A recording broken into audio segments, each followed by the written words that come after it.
Don't try to control everything in your situations, in your family, sa tanan. Dili ka pwede mo control sa mga sitwasyon. Kay tungod, ang Ginoo dili gustuan na nga kita ang mo control sa mga sitwasyon.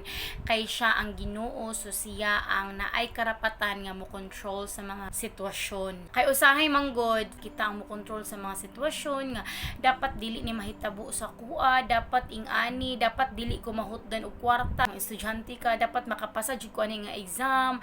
Kung business owner ka, dapat daghan kog customer, ana good nga mga sitwasyon. Ana ba ka na murag ipilit gani nimo imong gusto. Nya ang Ginoo wala pa ka nangayo og permission sa iyaha. Ingon ka, Lord, pwede ba ni ingani ba, Lord? Kailangan man gud sa tanang sitwasyon ang Ginoo gid atong duulan sa tanan. Yes, atong family, ang ato ang trabaho, tanan ihatag gid nato kay God, kay dili nato na kaya i-control ang mga sitwasyon.